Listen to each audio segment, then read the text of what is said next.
इसको लेकर क्या ख्याल है आप? ये तो गौ माता का गोबर है। अब पता नहीं आप जर्सी का ले आए कि भैंस का ले आए। अच्छा, अब ये भेद भी हो जाएगा। बिल्कुल भेद है। तो आप तो इसके जानकार हैं, विशेषज्ञ हैं, आप तो देखकर बता देंगे कि किसका है। नहीं, ये सब देख के बताने की चीजें नहीं है। हाँ। देसी गाय का गोबर ही शुद्ध है।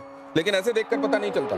ये पता चलता उसके भी गुण होंगे, पर वो यहाँ पे अब कहाँ लिबर्टी ले आए हम आपके बीच में। तो ये क्या ये इसको दोस्तों जय मसीह की। इस बाबा को तो आप लोग बहुत अच्छे तरीके से जानते होंगे, जिसका नाम है अनिरुद्ध आचार्य। और ये हमेशा अपने स्टेज से प्रचार करता रहता है कि गोबर खाओ बच्चा हो जाएगा, गोबर खाओ बीमारियां चली जाएंगी, कैंसर ठीक हो जाएगा, गोबर से नहाओ तो तुम गोरे हो जाओगे, तुम्हारी स्किन सही हो जाएगी।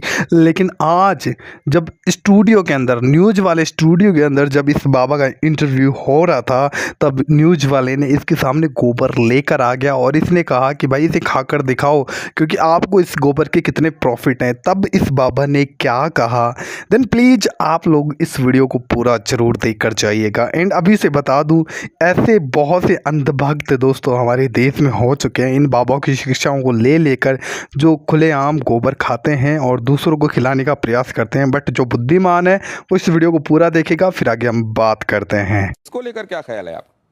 ये तो गौ माता का गोबर है। अब पता नहीं आप जर्सी का ले आए कि भैंस का ले आए। अच्छा, अब ये भेद भी हो जाएगा। बिल्कुल भेद है। तो आप तो इसके जानकार हैं, विशेषज्ञ हैं, आप तो देखकर बता देंगे कि किसका है। नहीं, ये सब देख के बताने की चीजें नहीं है। देसी गाय का गोबर ही शुद्ध है। लेकिन ऐसे देखकर पता नहीं चलता। नहीं, ये पता चलता उसके भी गुण होंगे, पर वो यहाँ पे अब कहाँ लिबर्टी ले आए हम आपके बीच में। तो ये क्या ये इसको, जैसे अगर कोई शुद्ध आपके जितना जानने वाला नहीं है, उसको शुद्ध के बारे में पता नहीं है, शुद्ध देसी आपने कहा गोबर का इस्तेमाल करो, हाँ, वो इसका इस्तेमाल क्या सौंदर्य प्रसाधन में कर सकता है? शुद्ध देशी गाय, भैंस का नहीं और जर्सी का नहीं। जर्सी का तो बिल्कुल नहीं, भैंस का तो बिल्कुल नहीं, केवल शुद्ध देसी गाय वेद लक्षणा। उस गाय के गोबर में गुण हैं, उस गाय के गौमूत्र में, अर्क में गुण हैं, सबके मूत्र में गुण नहीं है। नहीं तो अगर इस तरीके से गोबर आपको कहीं मिले तो उसको सौंदर्य प्रसाधन के तौर पर इस्तेमाल नहीं करना चाहिए। ये गोबर खेतों में डाल के खाद बनाने के काम का है, लेकिन जो देशी गाय का गोबर है वह आपके लिए अमृत का। आपने क्या कहा था गोबर के संदर्भ में? क्या आपने इस तरीके के तरीके के भेद बताते हुए कहा था? जरा वो देखते हैं, वो सुनते हैं। एक बार दिखाइए जरा, फिर उसके बाद चर्चा में वापस आते हैं। आपने कभी गाय के गोबर से अपने मुंह को धुला? नहीं। केमिकल युक्त फेस वॉश आप यूज करते हैं, लेकिन शुद्ध गाय का गोबर, इस गोबर से नहाने से चमड़ी का कोई भी रोग हो, मैं गारंटी लेता हूं, चमड़ी संबंधी कोई भी रोग हो, आप गौ के शुद्ध देसी गाय के गोबर से स्नान करेंगे तो आपका चमड़ी का रोग समाप्त हो जाएगा। इतनी ताकत गोबर में है। देखिए, मैंने कहा, और सिर्फ इतनी बात नहीं है, बांझपन का भी इलाज है ये। तो ये गाय के संदर्भ में आपने कहा, ये बात स्पष्ट है। अब जरा प्रियंका गुप्ता जी ये बताएंगे आपकी कितने बार आपने गोबर से फेशियल किया है, गाय के गोबर से लोगों का? हाँ सर, मैंने तो आज तक, जो मेरी इंडस्ट्री है इसमें, मुझे कहीं पे भी पढ़ाया और सिखाया नहीं गया कि गोबर से आप फेशियल कर सकते हो या गोबर से अपनी स्किन को चमका सकते हो। और जैसे कि बाबा जी बता रहे हैं, और अगर ऐसा है तो इसके ऊपर रिसर्च जरूर करना चाहिए। ये अश्विनी जी, आपका कोई इसमें आप एनलाइटन करेंगे क्या? इस तरीके की कोई बात आपके संज्ञान में कभी आई? हाँ, नहीं, as a this thing psychologist मैं बोलूंगा, अगर इन्होंने कहा है तो इनके पास कोई प्रूफ होगा। हाँ, और वो प्रूफ आप सामने लाइए, क्योंकि क्या होता है कि बहुत से लोग जो भी बात करते हैं प्रूफ नहीं, तो अगर आपके पास प्रूफ है लाइए, लोगों को प्रूफ करके दिखाइए। हमारे शास्त्रों में इसका खूब प्रूफ है। नहीं जी, एक मिनट, मैं शास्त्रों की बात यहां नहीं कर रहा, मैं आज के संदर्भ में बात कर रहा हूं। क्या आपने ऐसा कोशिश करी और आपको रिजल्ट मिला?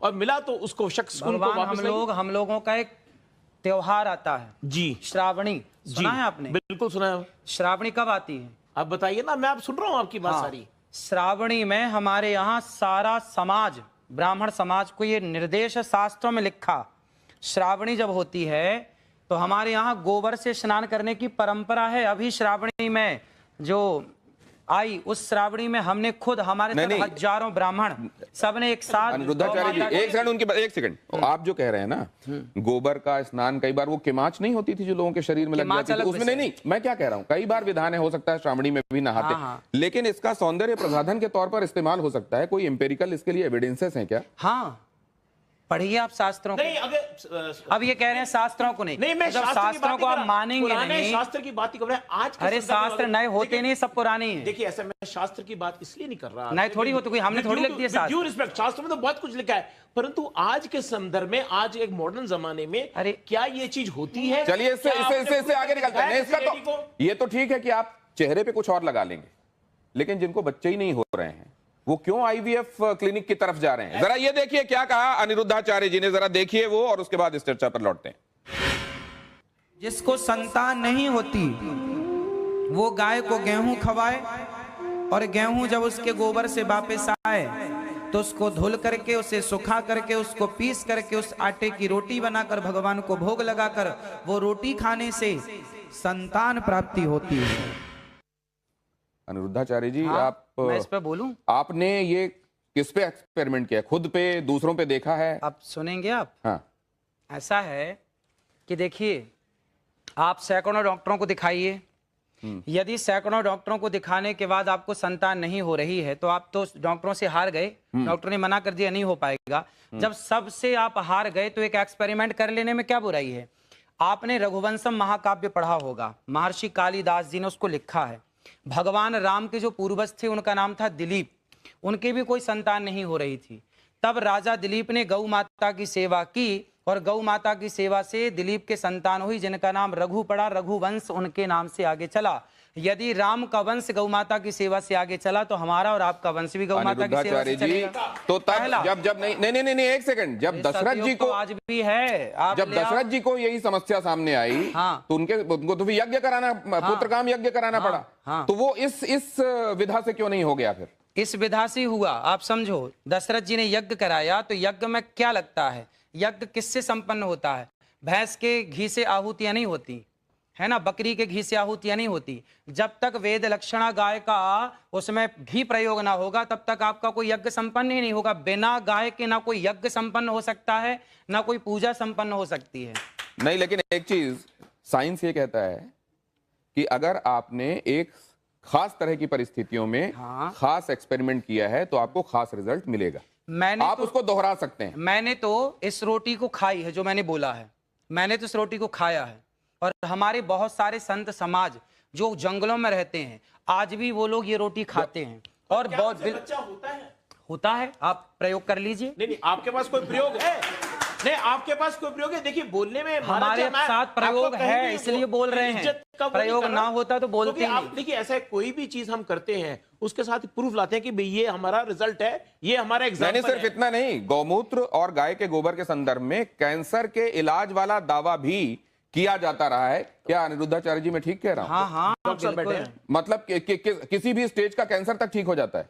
गौ माता के मूत्र में, गौ अर्क में इतनी शक्ति है। यदि शक्ति ना होती तो मेडिकल स्टोरों में गौमूत्र क्यों बिक रहा? कुत्ते का मूत्र बिकता? भाई गौमूत्र बिक रहा है तब तो कोई शक्ति है, दम है, तब ना बिक रहा है, वरना कुत्ते का क्यों नहीं बिक रहा है? नहीं, कहीं नहीं, बिकने वाली हर चीज को आप ये मानते हैं कि वो अपने आप में उसके लिए किसी साक्ष्य या प्रमाण भाई की जरूरत मूत्र नहीं? तो किसी का नहीं बिक रहा, गौ माता नहीं की नहीं, सेवा। मैं पूछ रहा हूं, बिकने वाली हर चीज के संदर्भ में हमको ये मानना चाहिए कि ये सब्सटेंटिव होती होगी इसीलिए बिक रही है? ना ना, नहीं, ऐसा नहीं। डॉक्टर अंशुमान, ये कैंसर में आपने मतलब आपने एमबीबीएस किया होगा, आपने स्पेशलाइजेशन किया होगा, उसके बाद आप इतने सालों से कैंसर के पेशेंट्स को ठीक कर रहे हैं, कहीं पर आपने गोमूत्र वाला एक्सपेरिमेंट या गोबर वाला एक्सपेरिमेंट किया है? शुरुआत यहाँ से करें कि हमारा संविधान आर्टिकल 51A सेक्शन H कहता है, citizen of India should have scientific temper. वैज्ञानिक सोच रखना चाहिए। गैर वैज्ञानिक सोच रखना और उसको प्रत्यक्ष प्रमाण बोलना असंवैधानिक बात है और कानून के खिलाफ है। तो आप लोगों ने देखा इस वीडियो में, जब इस बाबा के सामने गोबर को लेकर आया गया तो इस बाबा की सिट्टी बिट्टी गुल हो गई, क्योंकि ये ऐसे लोग हैं जो खुद कुछ भी नहीं करते हैं लेकिन लोगों को झूठी झूठी शिक्षाओं में फंसाकर, झूठी झूठी बातों को बोलकर लोगों को गुमराह करने की कोशिश करते हैं। और मैं तो उन लोगों से हैरान हूँ जो उनकी शिक्षाओं को मानते हैं और गोबर तक खा जाते हैं। अब क्या ही कहना उस लोगों का। लेकिन दोस्तों, जब इस संसार के अंदर लोगों के सामने एक अच्छी शिक्षा जो प्रभु यीशु मसीह के वचन के अनुसार, बाइबल के अनुसार जब जब लोगों को गुमराही के रास्ते से निकाल कर जब सच्चाई के रास्ते की ओर लेकर जाते हैं, तो ऐसे बाबा लोग उन रास्तों में रुकावट बन जाते हैं। और लोगों को जब गोबर खाने की शिक्षा देते हैं तो लोग क्या करते हैं, उन शिक्षाओं पर ज़्यादा विश्वास करते हैं। उन्हें गोबर खाने वाला रास्ता बहुत आसान रास्ता लगता है और ये लोग गोबर खाने के लिए इतने प्रेरित हो जाते हैं कि गोबर खाने के लिए भी सोचते नहीं है। लेकिन जब इस बाबा के सामने इस गोबर को लेकर आया गया तो ये बाबा का जवाब क्या है वो आप लोगों ने बहुत अच्छे से सुन लिया होगा दोस्तों। देन आप लोगों का इस वीडियो के ऊपर क्या कहना है, क्योंकि फिर भी ये बाबा यहाँ पर जब आप लोगों ने देखा तो अपने आप को कितना कॉन्फिडेंस के साथ प्रेजेंट कर रहा है कि भाई मैंने जो कहा वो सही है, 100% अपने ग्रंथों से इस बात को बोला है। तो इस बातों में कितनी सच्चाई है वो तो आप लोग बहुत अच्छे तरीके से जानते हो एंड किस तरीके से अपने आप को सही दिखाने की कोशिश कर रहा था। बाकी मैं आप लोगों को कुछ नहीं कहना चाहता दोस्तों, आप बुद्धिमान हैं, आप अच्छे से जानते हो, क्योंकि बाइबल साफ कहती है अंतिम दिनों में बहुत से भरमाने वाले आएंगे संसारिक और प्रभु यीशु मसीह में भी। तो प्लीज़ ऐसी शिक्षाओं से, ऐसे लोगों से बच कर रहें एंड जितना हो सके इस वीडियो को ज़्यादा से ज़्यादा शेयर कीजिएगा। अगर आप लोगों को ये वीडियो अच्छा लगा एक लाइक जरूर कीजिए, हमारे चैनल को सब्सक्राइब कीजिए। प्रभु आप सभी को बहुत आशीष दे एंड चैनल को जरूर सब्सक्राइब कीजिएगा। जय मसीह की बात।